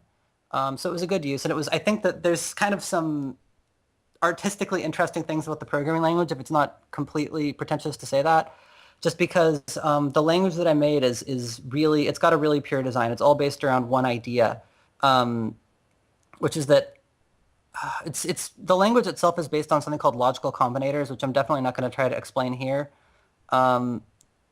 It probably won't help if I say that it's basically the point-free lambda calculus. That's probably the least helpful thing I could say here. It's not actually that complicated. I think we've got maybe 20 minutes left, and I can't explain it in 20 minutes. But I did actually, That's fine. I gave a talk actually at LambdaConf, which if you let's see here, I'm gonna look on Google.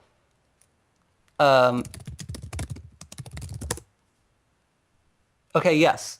If you search on Google for Emily Language YouTube, there is a video titled LambdaConf 2015 Introducing Emily Simplifying Functional Programming.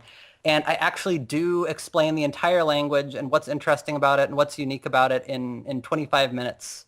The talk is actually maybe the best thing to have come out of the entire Emily project, that I've got this 25-minute talk where I try to lay out this completely ridiculous sort of mathematical idea, and then I show that you can build a programming language that just sort of looks like Python on top of it, with just that one thing.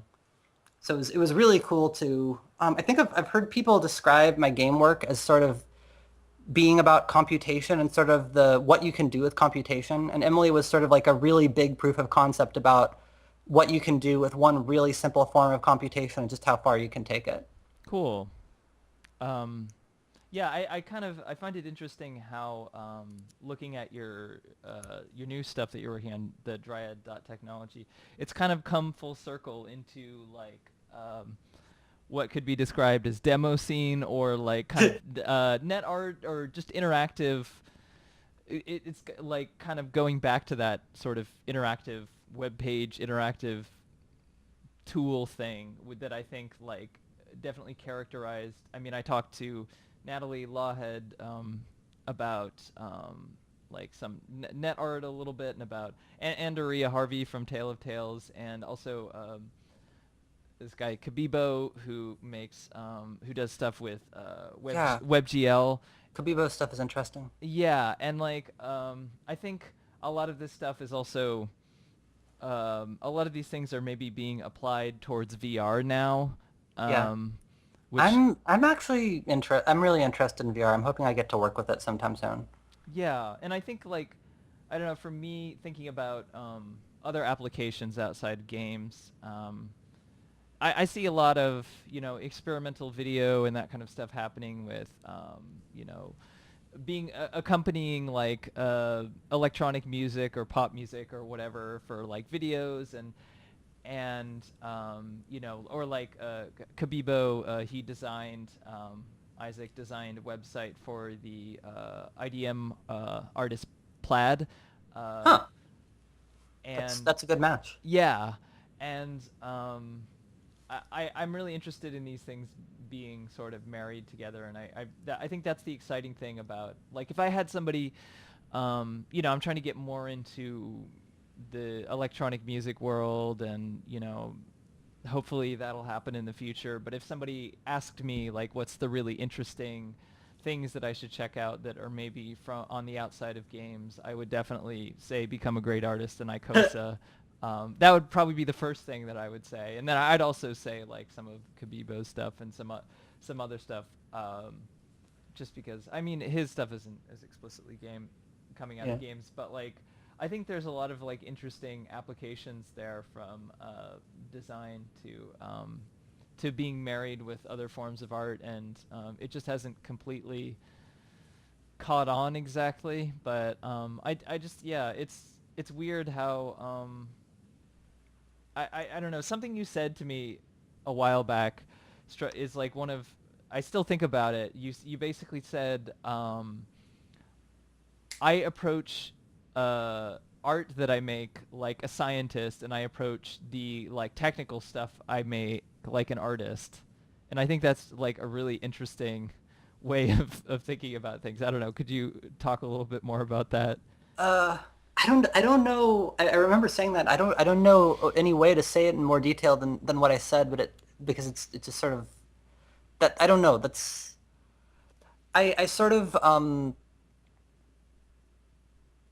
I guess just to expand on the comment, I do feel like when I'm doing art, I'm doing it in a very experimental way. I'm doing it kind of in a, tinkering and making things and trying one thing, seeing if it works, if it doesn't work, trying something slightly different. Sometimes I really am just applying the scientific process when I'm designing. I find I get much better results if I'm designing that way than if I'm trying to come up with an idea and then impose it on the thing I'm creating.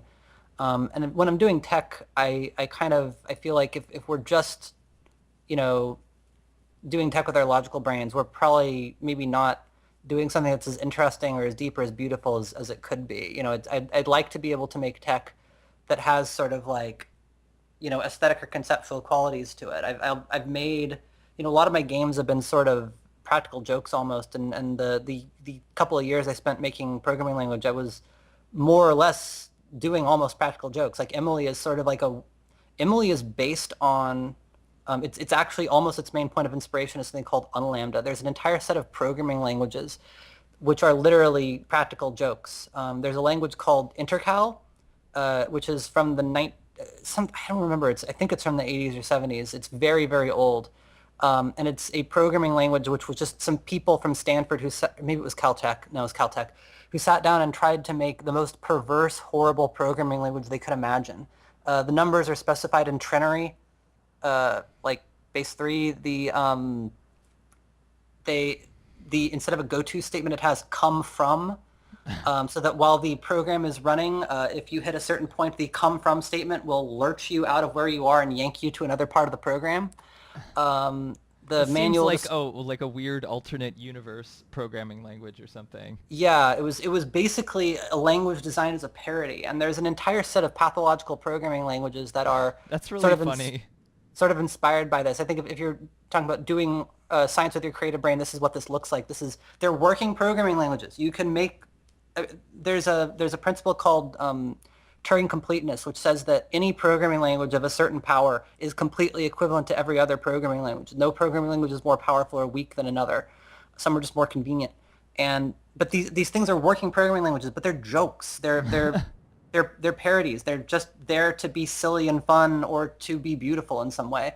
And one of these languages is actually the inspiration for Emily. There's a language called unlambda, which is nothing but functions. It's just I don't know how to put it. It's you don't have any variables. You don't have any numbers. You have to emulate everything using functions. If you want to use the number 3, you have to create something called a church numeral, which is a set of chained functions that emulate the number 3, and you can fake out plus using just chaining all these functions together.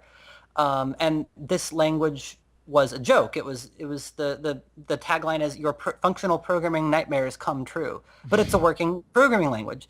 And part of the inspiration for Emily was thinking about this weird practical joke that I'd read about in high school and thinking like, wait a minute, if you changed a couple of things, this could actually be useful.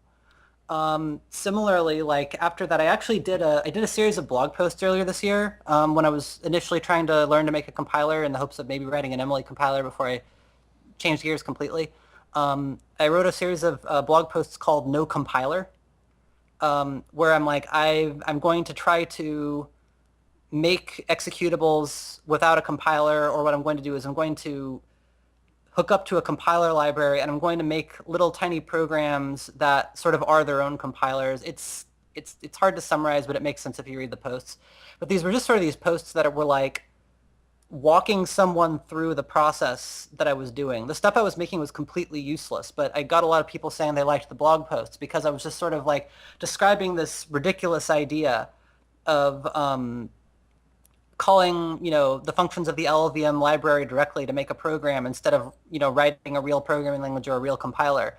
Just sort of this intentionally ridiculous idea and saying, okay, how far can I go with this? But the process of doing this ridiculous thing, caused me to learn a lot about compilers. And the blog posts that I wrote while, doing this thing, the no compiler posts, are all actually pretty good for learning about programming.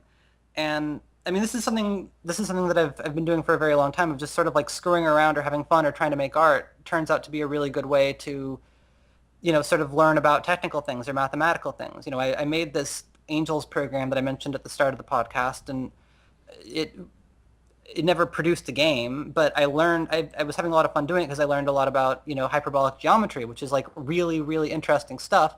But it's like it's if you just go and you read about hyperbolic geometry and read the Wikipedia page or whatever, it's all very dry and confusing. It's sort of like I don't understand what this is trying to tell me. It's all just equations. But when I was making the game, I was sort of actually like putting it into use. I was actually like doing something with it. And so I got this really good intuitive understanding of hyperbolic geometry because I was actually sort of like putting myself in that space. I was making things in that space and moving them around, by writing the game. And or similarly, like whenever I'm exploring all these weird technical or mathematical things, and I'm making these sort of, systemy games or these systemy toys. But this is like this is actually a good way of doing science. This is a good way of learning about hyperbolic geometry or exploring, what cellular automata do. And I'm doing it all through play, but it's sort of, there's, I don't know if I'd say it's legitimate science, but I'm at least learning about science or learning about math while I do it, which is, I don't know, it's kind of interesting to me. And a lot of it's allowing you to interact with them at a more sort of fundamental or like tactile level. yeah, and it's allowing me to, kind of learn through play, which I think is a potentially a powerful way of learning. I actually, for a really long time, I wanted to make some games about like weird physics concepts. Like there's a lot of kind of like really unintuitive things in physics that like are part of like legitimate physical theories, but like feel weird or don't fit our real world intuition. Like stuff in quantum physics or like some of the You were telling me about string theory one time we were hanging yeah. out, and Like there's a in string theory, people build these models of reality that are like they're real in the sense that they could exist. Like most of what you're doing in physics is you're building models of universes that might exist, and then you're just running the math to see what happens in those universes. And the string theory people took, they took the set of string theory equations that produce a universe that looks basically like ours, and they tweaked them a little bit, and they were able to make a language that had 2 dimensions of time, like 3 dimensions of space and 2 dimensions of time. And you can find papers by these people where they're describing this universe with 2 dimensions of time and what happens in it and what particles do in it. And I'm just looking at that and screaming, like, what does any of this mean? Like 2 dimensions of time. What do you mean by that? How does that do anything? And the only thing they give you to try to understand what that might mean is that they give you all of these equations. And I don't know. That's not something that has any reality to me. It doesn't have emotional reality to me. On the other hand, something you could do is you could write a simulator. You could write something that just runs those equations and simulates, all right, what happens in this universe with 2-dimensional time. And if you made that something like a game or something like one of my semi-game toys, you'd be able to interact with that world, right? Like that's like every single computer program is basically a tiny universe. That's what programmers are doing. We're defining little tiny universes that have their own laws of physics. And we can like move images in and out or move like sounds in and out, or we can like, make things and make little robots inside these fake universes and control them and move them around. I don't think we really ever think about how completely wild that is. It's funny to me because when you think about like if you go further and further down the sort of science wormhole, you get more and more, in mathematical, you get more and more, you're more and more drifting towards things that we consider maybe fundamentally unexplainable or non-scientific, like not just the idea of God or a creator, but also like emotions and our people's connections with each other and that kind of stuff. You get more and more into the subjective realm, but it's also kind of the opposite in that the further into the subjective realm you get, the more you get into the scientific realm, and there's this like interaction between those two things that I think is really interesting. That like our society kind of separates them from each other. Yeah, I don't know about that, but Uh, I don't know. This is just my intuition about, but uh like I don't know. Like I've heard about like theories about like the theory of like David Lynch, for example, when mhm. talking about transcendental meditation or something, he'll talk about like the theory of like the unified field or something, where like Yeah, I think so. There's a bit of a problem where okay, so when you get into sort of like certain kinds of high-end science, you have this really severe problem where nobody actually understands what's going on. Like like people kind of get the scientific theories at like an intellectual level, but they've become completely alien and estranged from our experience. Quantum physics is a really, really intense example of this. Um, and I think that it really the subjectivity there comes in. It's not that the science itself is subjective; it's that the scientists, because we're human, I we think start to it's drift into something subjective realms. But I think when it's we're doing something that, we're that not we really it's something that we read as being subjective, or something that we well. read as being outside of our objective understanding, maybe. Yeah, but it's not. It's just that that's just our taking our limitations and projecting those limitations onto there. Yeah, So but when like you the when you talk about the subjective, like I don't really know if you want to be completely scientific about it. I don't know how much the subjective really exists. Mhm. Um, but it's our I'm talking about our conception of what subjective is, like Mhm. culturally, and I think that like oftentimes the further you go down that, the more it kind of goes into the realm of what we consider to be the subjective. That's what I mean. I think as people practice it, that might be true, but I don't think they're really doing good science when they do that. So like the unified field, for example, the unified field is a concept that all of the forces in science um, can be unified into to one force. And really, like mathematically, what is happening there is that somebody just happened to figure out forces in modern physics are described using something called gauge groups, which is a fancy sounding word, but all it really means is that we have a mathematical object that defines symmetries. And we call these kind of like mathematical objects that describe symmetries, we call them gauge groups. And we have this sort of, the symmetry object for every single force in physics. And somebody in like the 80s figured out you could fit a single I'm sorry, I'm just typing into Google real quick to make sure I remember this right. Yeah.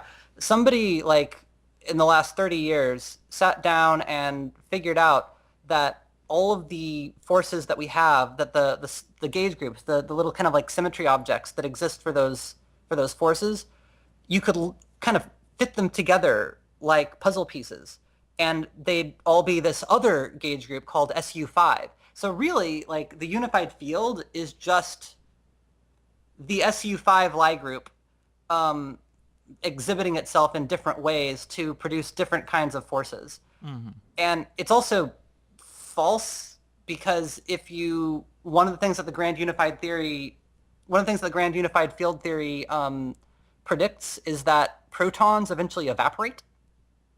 Hmm. So we spent like 10 years, somebody built like a big somebody like built this big underground detector full of heavy water and spent like 10 or 15 years waiting to see if any protons decayed, because if the proton decayed, you'd be able to see this little bitty flash in this underground cavern full of heavy water. And I really, really hope I'm not confusing things with neutrinos when I say that. But the point is that they did do this experiment to see if protons are decaying, and they're not decaying. So the grand unified field theory is wrong. Um, but it is the case that like I think that you see a lot of people who try to take like the fuzziness of how we think about quantum physics and try to like get spiritual things out of it or get, kind of subjective things out of it. Well, it makes me think of like when you talk about when people talk about like Freud or something. Like Yeah. Freud has been uh, fairly like almost all of his theories have been debunked as not being Yeah. very scientific, and yet he sort of ushered in this era of he's almost more valuable as a philosophical or Yeah.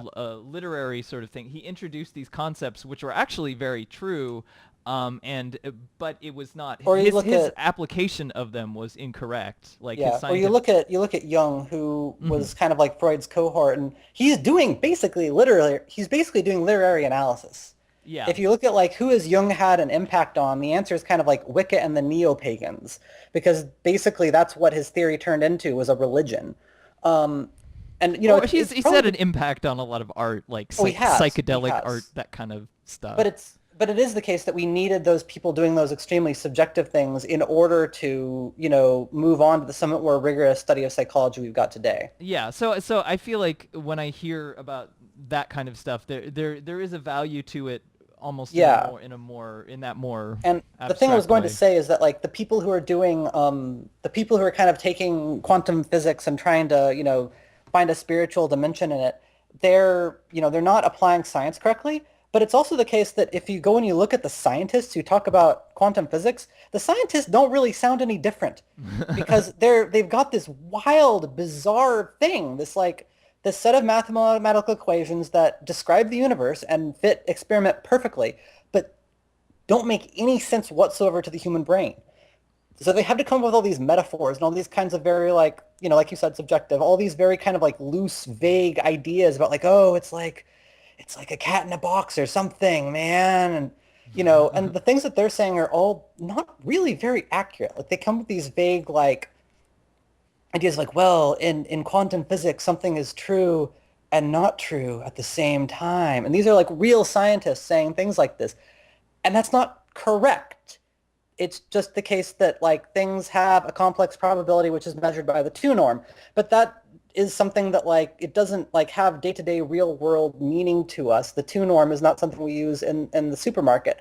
So they need this sort of like tiny mental lie of it's like something's true and not true at the same time to get them to understand what's happening at all, and that allows them to do science. And I actually kind of one of the things that like I said, the reason I'm interested in the idea of kind of like trying to, and I've never done this actually, unless you count some of my stuff with cellular autonoma. I was for a long time wanting to make video games that were set inside of some sort of weird physics concept, Hmm. like the loop quantum gravity spin networks, or like one of the one of the string theory brains or one of the string theory membranes with two-dimensional time or something.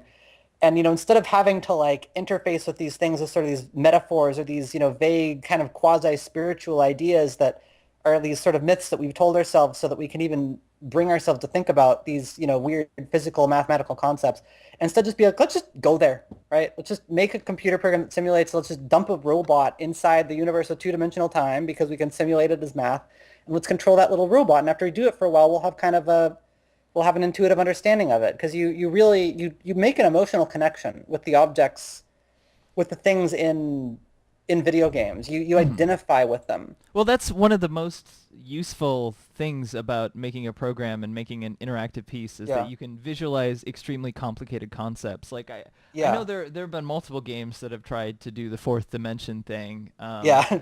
and it's actually a fairly simple concept, but it does help like to have a way to visualize that. Yeah, Like, we as humans, we can't think about things unless they have emotional reality to us. They have to mathematicians.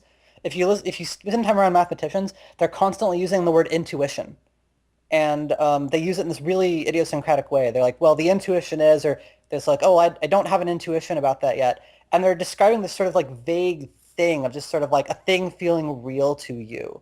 That if you're working with some sort of a mathematical thing and it feels real to you, you say you have the intuition. And it's yeah. almost like you've this mythical artifact that you found. It's like, oh, I found it. I found the intuition. Well, And there's no real way to get it. You can't be taught it really. It's just well, sort of you have to find it. and that's what I was saying about like art and science Hmm. becoming these intersection. Because when people talk about making art, like I've talked about it multiple times in this podcast, I work by intuition. Like I'm working, Yeah. if I get an intuition that something is correct or something is it feels right, like not just emotionally, but like it feels like real, or there's some kind of reality component. There's some kind of deeper thing that's emerging from it. Then that is like the realm of intuition. So Yeah. that's the intersection that I see between those two Yeah, and things. in that sense, yeah, there's this thing of like you have to there's this thing of convincing yourself that a thing is real, like making it real to you, making it feel real to your brain, and that's what video games are chasing. That point where you're inside the game, you're not manipulating a controller or anything. That's you on the screen. You're Mario. You're jumping over things and hitting turtles. Video games are trying to reproduce that. I think really a lot of other art is trying to reproduce that. That like movies or music are really about trying to make just the world drop away and suddenly like the piece of art is your world, that like the movie's real to you, that you're in the movie sort of. Absolutely. Yeah, and I think and that's absolutely. that's also a thing it's critical in science. You have to make the thing you're describing real to you. It has to mean something to you, especially in the really abstract fields like science. I think it's sorry, in the really abstract fields like physics. It's probably less of a thing in medicine, because in medicine you're talking about livers, and the liver is just right there and it's bleeding, and Yeah. all that stuff. Hopefully it's not bleeding, but it's a lot of the stuff is less concrete, and you can't you know scientists are always trying really hard to reach that point where these kind of like high level mathy ideas and these models and these theories that they're doing feel real to them, and are real to their brains. And there's this really interesting connection there that I've always wanted to explore, and I've just never really gotten the chance to. I think I think this is a good place to end it. Okay. Um, but I want to say I really appreciate having you on Yeah, because no, thank you so much for having me on. every conversation I have with you is always really fascinating, and I always learn something new, which is a great. It's a great to be friends with somebody that you can almost always Aw, learn something new when you talk to them. those are sweet. Aw. But the thing that I find really interesting, just before we go, is just Yeah. you're somebody, you're a programmer, and you've worked in Silicon Valley, and Uh-huh. you've done all this other stuff, but you have a very clear artistic sensibility, and I feel like the world needs more of that. Hmm. People who are willing to, especially people who are programmers, who are willing to take a dive into the realm of art and try and find those intersections and interactions. And it doesn't have to be about it doesn't have to be about feelings in the way that people think about feelings. I mean, I think feelings is a very can encompass so many different things Yeah. anyway. But um, I don't know if I people. mean, I think a lot of what I am doing is about trying to find feelings in math. Like a lot of Yeah, what I'm doing is I'm starting with math, and when I look at the math, I feel things like this is beautiful. Look at this thing, yeah. and I'm trying to take that math and show it to people in a way that they'll see the feelings in it that I see in it, Or they'll see the math in their feelings. or something like that. I don't know. Anyway, I think what we need to do is start doing Silicon Valley boot camps where we teach people empathy and beauty in 18 weeks. Yes, that would be excellent. I hope somebody in the future hires you to do this. I hope you like lead a charge so that people actually start thinking about this stuff, because it's All so right. important. But Okay. thank you so much for Thank you coming for on. having me on. See you, Liz. Okay. Bye. Well, bye. And this was Beyond the Filter. I'm Liz Ryerson. I was talking to Andi Mcclure. I will link her stuff in description. And stay tuned for other stuff. Okay. Bye.